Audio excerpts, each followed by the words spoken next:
देखो भैया, एक कहावत है, अरे सीताराम सीताराम सीताराम कहिए, अगर पास होना है तो पढ़ाई करिए।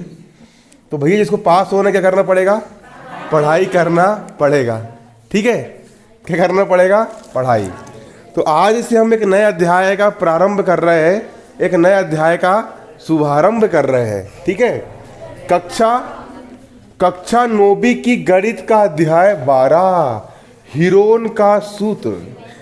हीरोइन नहीं रे, हीरोइन नहीं, हीरोन। क्या बोल रहे हैं हम? हीरोन का सूत्र। हीरोन एक वैज्ञानिक का नाम है। सबसे पहले यहां पर हम समझेंगे, इस अध्याय में हम हीरोन का सूत्र सीखेंगे। हीरोन का सूत्र क्या होता है? अगर किसी भी त्रिभुज का अगर क्षेत्रफल ज्ञात करना है, तो किसी भी त्रिभुज के क्षेत्रफल ज्ञात करने के लिए हम हीरोन के सूत्र का इस्तेमाल करते हैं। सबसे पहले हम जानेंगे त्रिभुज मुख्य रूप से 3 प्रकार के होते हैं रचना की दृष्टि से। सबसे पहले ऐसा त्रिभुज होता है जिसकी तीनों भुजाएं बराबर होती है, जितनी बड़ी ये उतनी बड़ी ये उतनी ही बड़ी है।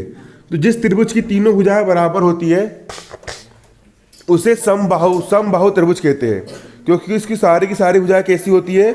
समान होती है। उसकी सारी की सारी भुजाएं कैसी होती है? बराबर होती है। इसलिए इस त्रिभुज को हम तो कहते हैं समबाहु त्रिभुज। दूसरे प्रकार के वे त्रिभुज होते हैं जिनकी कोई 2 भुजाएं बराबर होती है। ये भुजा हो गई 4 सेंटीमीटर की, ये भी हो गई 4 की, और ये हो गई 5 की। तो 2 भुजाएं बस बराबर है, तो उसको हम बोलेंगे समद्विबाहु त्रिभुज। क्या बोलेंगे उसको हम? समद्विबाहु त्रिभुज। अगला होता है विषमबाहु त्रिभुज, जिसकी कोई भी भुजा बराबर नहीं होती है। एक भुजा 4 की हो गई, एक 5 की हो गई और एक 6 की हो गई, अलग अलग होती है। उसको हम तो कहते हैं विषमबाहु त्रिभुज, जिसमें कोई भी भुजा बराबर नहीं होती है। ठीक है। वैसे किसी भी प्रकार के त्रिभुज का क्षेत्रफल किसे कहते समझो? अंदर का पूरा जो भाग होता है, अंदर का जो पूरा एरिया होता है। अगर किसी के किसान का अगर ये एक त्रिभुजाकार खेत है और अंदर पूरे खेत में अपन जो जुताई करवाते हैं हर वक्खर से, तो पूरे खेत के अंदर होती है। अगर खेत के अंदर पूरी जुताई करवाना है तो उसके लिए हम क्या निकालेंगे? पूरा का पूरा हमको एरिया का मान ज्ञात करना पड़ेगा। तो अंदर का जो पूरा भाग होता है कि ये कितने एकड़ है, कितने वर्ग मीटर है, कितने वर्ग सेंटीमीटर है, अंदर का पूरा एरिया कहां से निकालते हैं? क्षेत्रफल। क्षेत्रफल का मतलब क्या होता है? अंदर का पूरा एरिया ज्ञात करना, उसको हम क्या बोलेंगे? क्षेत्रफल कहेंगे। ठीक है, अंदर के पूरे एरिया की बात हो रही, मतलब क्या निकाल रहे हैं हम? क्षेत्रफल निकाल रहे हैं। और अगर सिर्फ किनारों की बात करें, हम खेत के चारों ओर बाउंड्री लगा रहे हैं, बाण बिछा रहे हैं, यहां से यहां, तो उसको परिमाप कहते हैं। किनारों की लंबाई की बात करेंगे हम, सिर्फ किनारों की बात, यहां से इतना, फिर इतना, फिर इतना। अगर हम सिर्फ किनारों की बात करेंगे तो उसको हम क्या बोलेंगे? परिमाप बोलेंगे। क्या बोलेंगे उसको हम? परिमाप। अगर अंदर ये पूरे एरिया की बात करेंगे तो वो क्या कहलाएगा? क्षेत्रफल कहलाएगा। और सिर्फ किनारों की बात करेंगे तो वो क्या कहलाएगा? परिमाप कहलाएगा। ठीक है, क्या कहलाएगा वो? परिमाप कहलाएगा, है ना। अब त्रिभुज का परिमाप कैसे निकालोगे? कुछ मत करो, तीनों भुजाओं को जोड़ दो। ये वाली भुजा, ये वाली भुजा और ये वाली भुजा, 3 भुजाओं को अगर जोड़ दोगे तो त्रिभुज का क्या निकल जाएगा? परिमाप निकल जाएगा। अगर इसको हम ABC नाम दे रहे हैं, ABC, और अगर हम निकाल रहे परिमाप, तो सूत्र होता है त्रिभुज ABC का परिमाप।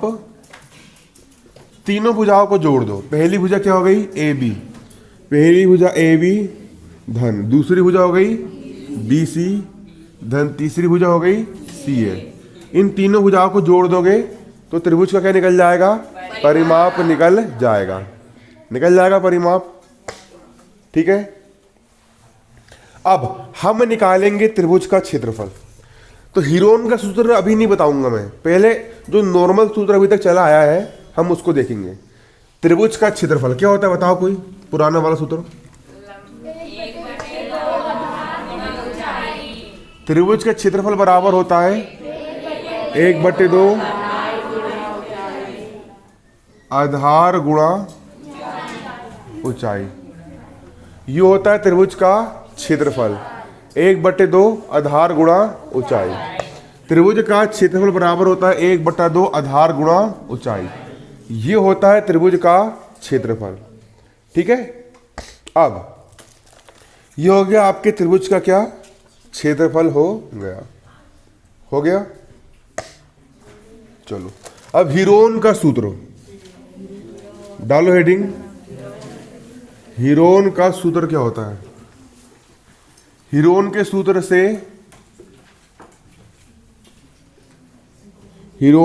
से किसी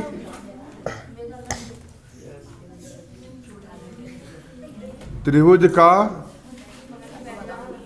क्षेत्रफल, हीरोन के सूत्र से किसी त्रिभुज का क्षेत्रफल बराबर होता है करनी में S minus A, S minus B, S minus C. ठीक है, सुनो, तुम लोग के जो अर्धवार्षिक के जो पेपर है वो शायद इस बार भी तुम लोग को मिल सकते हैं। कारण क्या कि एमपी बोर्ड बना रहा है पेपर, है ना। कल टाइम टेबल जो आया है उसमें पूरा का पूरा प्रपत्र में लिखा है, लेकिन इस बार सिक्योरिटी भयंकर टाइट रखे हैं बिल्कुल। पेपर सिर्फ किसके पास जाएगा? उत्कृष्ट विद्यालय के प्रचार के पास जाएगा, और लीक होता है तो जवाबदारी उसकी रहेगी उस जिले में। इसलिए तुमको क्या करना है, तुमको अपनी पढ़ाई अच्छे से रखो, और आईएमपी क्वेश्चन मिलते हैं तो उसको भी तैयार कर लेना। और जितने भी आईएमपी क्वेश्चन है, अब कोचिंग में जो तुम पढ़ रहे हो उसको पढ़ो, साथ ही साथ जो मेरा यूट्यूब चैनल है भारती शेर 9th, ठीक है, उस पर मैं रोज 2-3 घंटे पढ़ाऊंगा। ठीक है, यहाँ पर तो 1 घंटे की अलग क्लास है, और वहाँ की क्लास भी कैसी अलग है ना। तो यहाँ की क्लास तो तुमको लगाना ही है, और वहाँ की भी क्लास तुम लगाते रहो जितने भी वीडियोस में आ रहा है। कल मैंने टाइम टेबल का वीडियो डाला, किन ने देखे? मेरे चैनल पे 4 लोग ने देखे, ठीक है ना। तुमने देखे है ना? हाँ, हो गया। ठीक है, कल डाला था मैंने, है ना। ठीक है, तो ग्रुप में मैं लिंक डालते जाऊंगा। ठीक है, और ग्रुप में आईएमपी क्वेश्चन कहीं से पता चलते हैं मुझे कि प्रश्न आने वाला, तो ग्रुप में मैं क्या करूंगा, उसको डाल दूंगा। सब लोग जुड़े हैं ग्रुप में? कोचिंग के ग्रुप में तुम नहीं जुड़े हो तो जुड़े हो ना। तो कैसे मूर्ख लोग हो रहे? क्यों तुम लोग क्यों नहीं जुड़े? मेरा जो व्हाट्सएप नंबर है, ठीक है, मेरा व्हाट्सएप नंबर है सबके पास? नहीं है, किसी से ले लेना, आजू बाजू वाले से, है ना। और सुनो, मेरे व्हाट्सएप नंबर पे अपना नाम, हेलो सर, मेरा नाम फलाना फक्का है, सुन लो, है ना। फिर और सुनो, अपनी क्लास एंड क्लास 9 स्टूडेंट, ठीक है। फिर तुमको तुम्हारे ग्रुप में जोड़ दूंगा। लड़की लोग का अलग ग्रुप बना है, उनको लड़की लोग के ग्रुप में जोड़ूंगा। लड़के लोग का अलग ग्रुप है, उनको उनके ग्रुप में जोड़ दूंगा। ठीक है, इस प्रकार से तुम लोग के नंबर में जोड़ दूंगा। जितनी भी जानकारी मिलती है, टाइम टेबल मिलता है, आंसर क्वेश्चन जो कुछ भी मिलता है आईएमपी, वो पूरे काम में डालूंगा, मैं व्हाट्सएप ग्रुप पे डालूंगा। ठीक है, और इसी के साथ मेरा टेलीग्राम ग्रुप भी है। टेलीग्राम में भारतीय शेर एजुकेशन टाइप करना, भारतीय शेर एजुकेशन, तो उसमें टेलीग्राम ग्रुप में भारतीय शेर एजुकेशन टाइप करोगे तो वो टेलीग्राम ग्रुप है, उसमें भी तुमको इंपॉर्टेंट पूरा मिल जाएगा। ठीक है, भारतीय शेर एजुकेशन। चलो ठीक है, ग्रुप में आज जुड़ जाना, उसमें पूरे पीडीएफ वगैरह, नोट्स वगैरह सब उसमें डालते जाऊंगा मैं। तो देखो, अब हीरोन के सूत्र की सहायता से किसी त्रिभुज का हम क्षेत्रफल ज्ञात करना सीखेंगे। तो त्रिभुज का क्षेत्रफल कैसे निकालते सीखो। मान लो त्रिभुज की एक भुजा है ए, और दूसरी भुजा है बी, और तीसरी भुजा की लंबाई कितनी है? सी है। अगर किसी त्रिभुज की एक भुजा की लंबाई ए हो, दूसरे की बी हो, और तीसरी भुजा की लंबाई क्या हो? सी हो, और अगर हमको त्रिभुज का क्षेत्रफल ज्ञात करना है, तो त्रिभुज का क्षेत्रफल कैसे निकालेंगे? कर्णी के अंदर S minus A, S minus B, S minus C. इस प्रकार हम क्या निकाल लेंगे?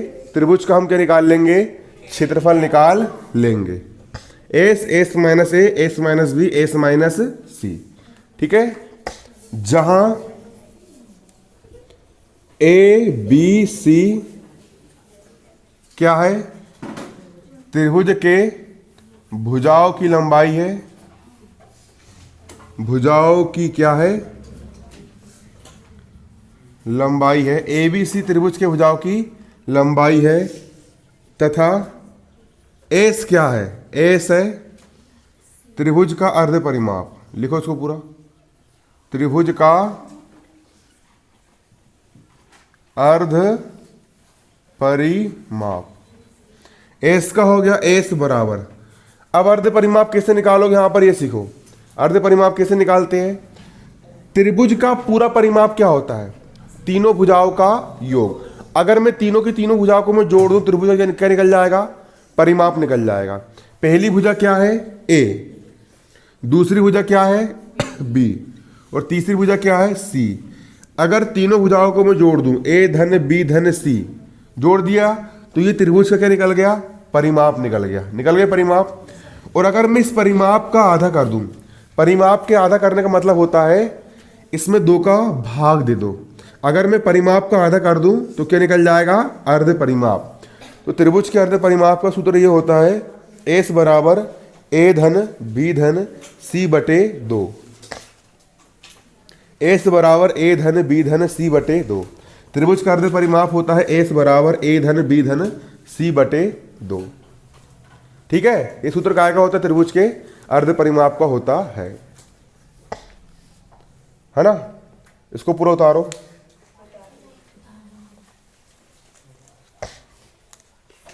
हो गया इसको। तुमको एक मजेदार बात बताना चाहता हूं मैं। मैंने कहीं पर सुना था कि उमरेड में कहीं पर बात चल रही थी कि जो अमन है वो कोचिंग पढ़ाता, तो वो पढ़ाता नहीं है, पगलाई करता। पगलाई करता हूँ मैं यहाँ पे, पढ़ाता हूँ ना। तुमको बता रहा हूँ, आज से 1 आध साल पहले की बात है। क्या हुआ था कि एक व्यायाम वाला पाठ है। कौन सा पाठ है, अब पढ़ाते पढ़ाते मैंने बोल दिया कि बच्चों को, अब व्यायाम वाला पाठ पढ़ा रहा हूँ, मैंने क्या बोल दिया, बच्चों आपको व्यायाम करना चाहिए, व्यायाम करने से आप बहुत ताकतवर बन जाओगे, ऐसे हो जाओगे, वैसे हो जाओगे।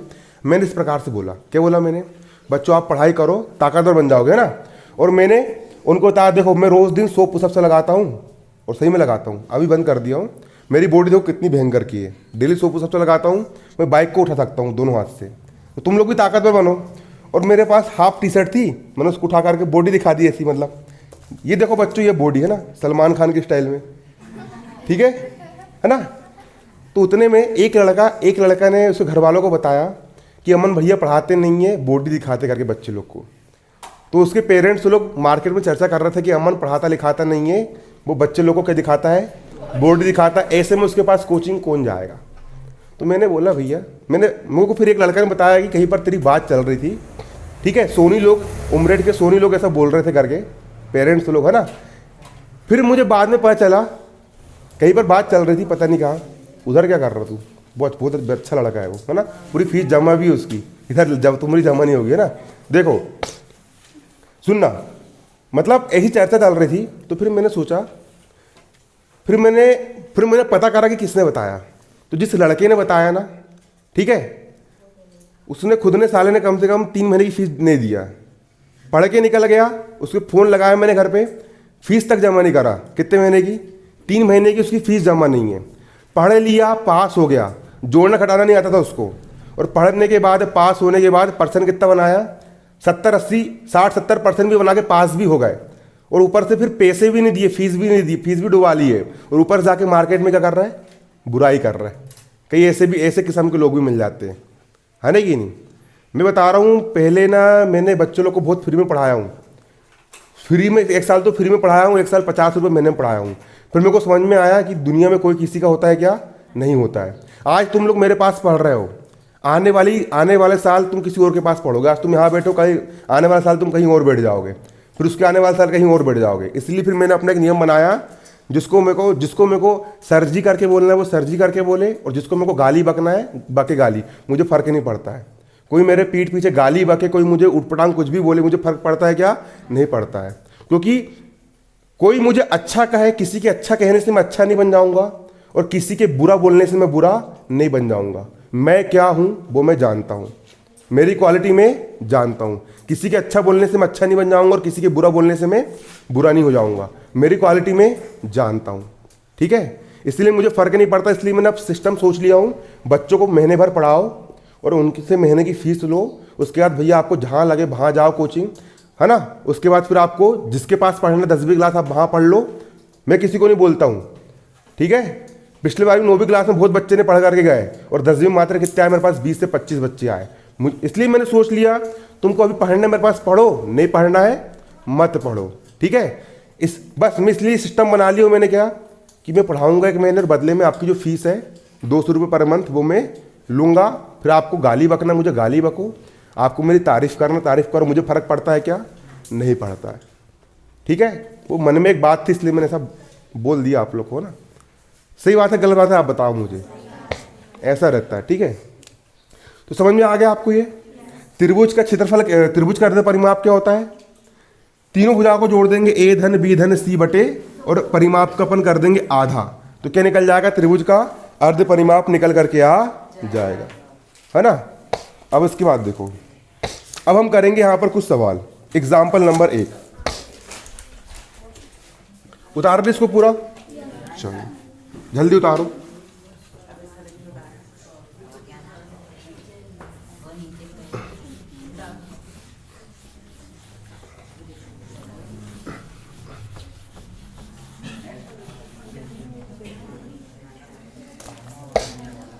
चलो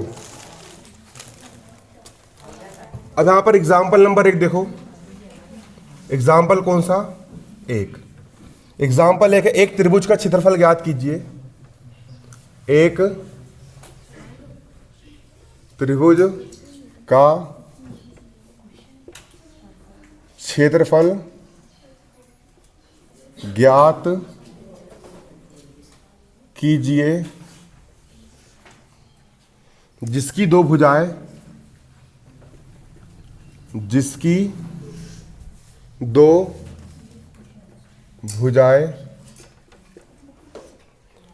8 सेंटीमीटर एवं 11 सेंटीमीटर है, तथा परिमाप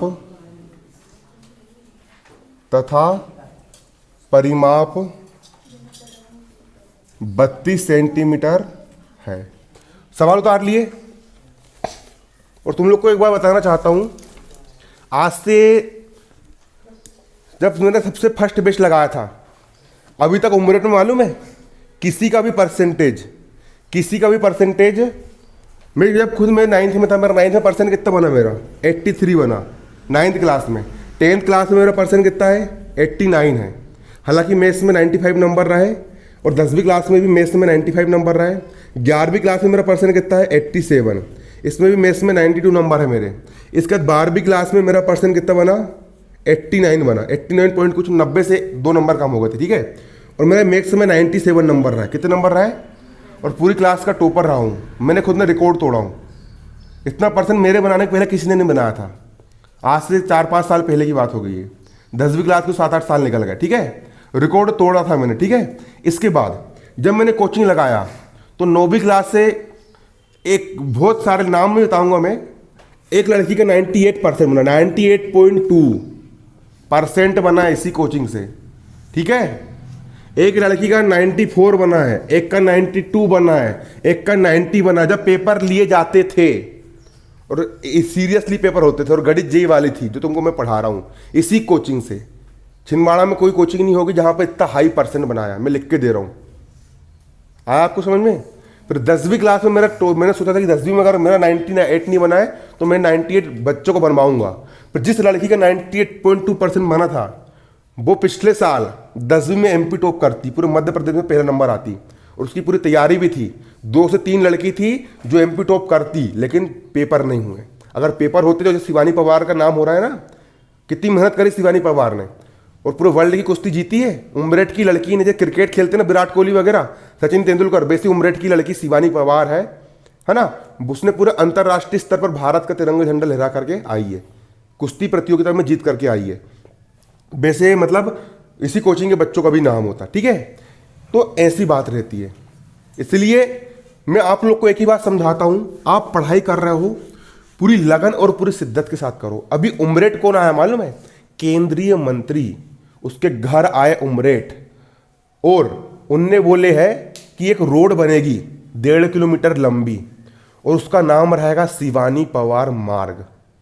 उस लड़की के नाम पर क्या बनेगी? रोड बनेगी। केंद्रीय मंत्री ने उसको गोद ले लिया कि इसका जीवन भर का खर्चा मैं उठाऊंगा।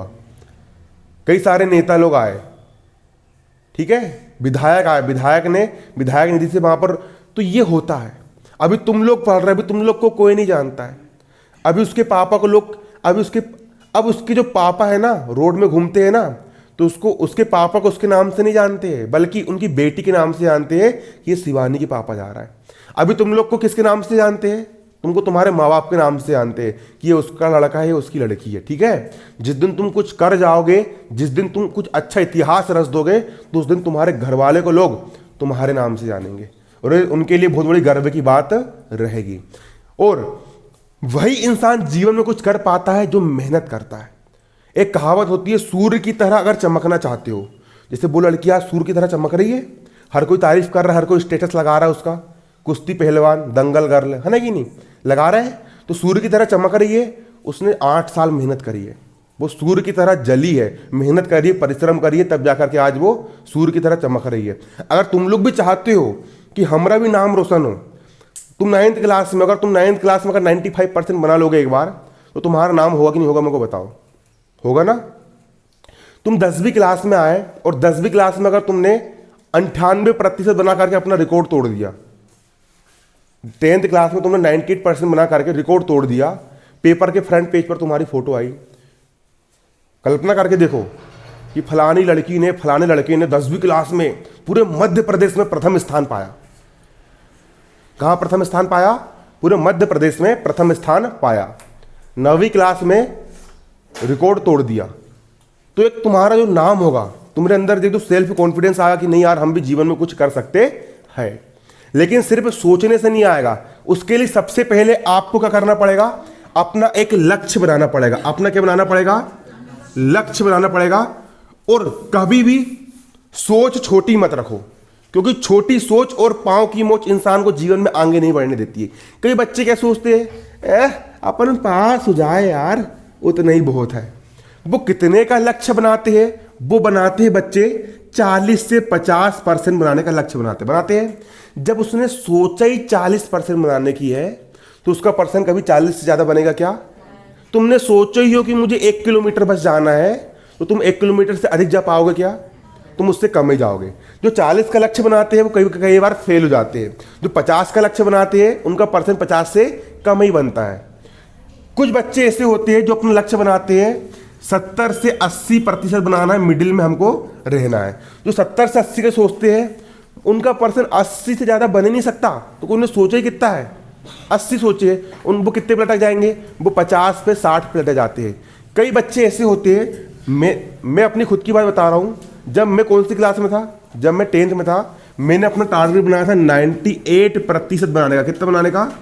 98% बनाने का। मेरा कितना बना? इससे 10 कम बना, 89 बना।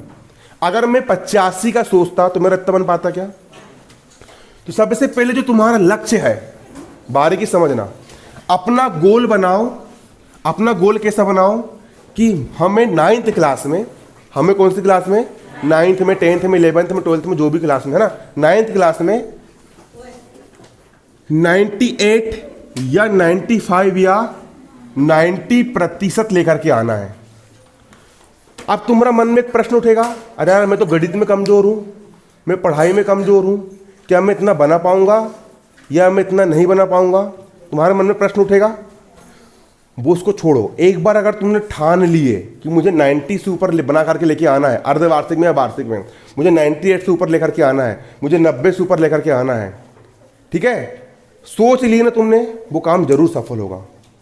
हिम्मत सिर्फ सोचने के लिए चाहिए, ठीक है। हिम्मत सिर्फ किसके लिए चाहिए?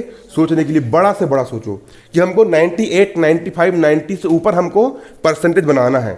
लक्ष्य अपना हमेशा क्या रखो, बड़ा रखो। हमको क्लास में फर्स्ट आना है, हमको मध्य प्रदेश में फर्स्ट आना है, हमको जिले में फर्स्ट आना है। अपना लक्ष्य ये बनाओ, हमारा नाम मेरिट लिस्ट में आना चाहिए, ठीक है। ऐसा अपना क्या बनाओ, बड़ा से बड़ा एक लक्ष्य बनाओ कि हमारा जो परसेंट बनना चाहिए वो 90 से ऊपर, 98 से ऊपर, 95 से ऊपर बनना चाहिए। ये क्या बनाओ, अपना गोल बनाओ, आप अपना क्या बनाओ, लक्ष्य बनाओ। बन गया आपका लक्ष्य। फिर दूसरा होता है बच्चों, लक्ष्य बन गया। अब मैं बता रहा हूं 8वीं क्लास में मेरा खुद का 60-50% हुआ करता था, ठीक है। 8वीं क्लास तक ढंग से मतलब कुछ पढ़ाई लिखाई नहीं करा मैंने। में से कम 25-30 लोग आगे थे 8वीं क्लास में, ठीक है। जैसे ही 9th क्लास में आया, मैंने सिर्फ एक ही बात बोला, एक ही अपने दिल में और अपने जहन में ठाना कि अमन बस बहुत हो गया, बहुत जी ली बेइज्जती वाली ज़िंदगी। सब बोलते थे कि तू बेवकूफ़ है, तेरे को पढ़ते नहीं आता, ये नहीं आता, वो नहीं आता। मैंने अपने सही में बोलते थे। क्लास में मैडम आई 8वीं क्लास तक, सबसे बेवकूफ़ लड़का कौन है, वो बैठा है, ना बोलते भी नहीं आता था, ठीक है। आया आपको समझ में, बोलना नहीं आता था, क्लास से कोई भी आया मार के चला गया, अपन पिट गए। वो ऐसी कंडीशन थी, मतलब बहुत भोंदू किस्म का लड़का था मैं। कौन सी क्लास तक। फिर जैसे स्कूल चेंज हो गया, जैसे मेरा स्कूल चेंज हुआ 9वीं क्लास में, मैंने एक एक चीज़ सोचा, अब गधे वाली ज़िंदगी छोड़ो, अब जीना है शेर वाली ज़िंदगी। कौन सी क्लास में, 9वीं क्लास में। अब जिएंगे कौन सी ज़िंदगी, शेर वाली। और मैंने मन में सोचा, मन में, अमन कुछ हो जाए 9वीं क्लास में देखो फर्स्ट नहीं तो सेकंड नहीं तो थर्ड आना ही है। जैसे ही मैंने लक्ष्य बनाया कि क्या आना है क्लास में, फर्स्ट नहीं तो सेकंड नहीं तो थर्ड आना ही है, फिर पढ़ना शुरू कर दिया। रोज सुबह 4 बजे उठ गया, 3 बजे उठ गया, दे चिल्ला चिल्ला के याद करना। बंडर ऑफ साइंस कैसे याद कर रहा है, wonder of science introduction, modern age is the science, there are many wonder of science, science based important part in our daily life. दे याद करके घर वाले पूरे परेशान हो रहे, जो लड़का है भैया सोने नहीं दे रहे, भैया सोने नहीं दे रहे। सुबह 4 बजे से उठ के याद करना चालू कर देता है, ठीक है। कोई बार रात के 3 बजे उठ गया, चिल्ला चिल्ला के, पूरे मोहल्ले वाले परेशान, जो लड़का पढ़ रहा है क्या कर रहा है क्या नहीं कर रहा है। छत पे घूम घूम के याद करा, बस कुछ भी करूँगा, भले गला फट जाए मेरा, कुछ हो जाए, लेकिन फर्स्ट आना है, मतलब आना है।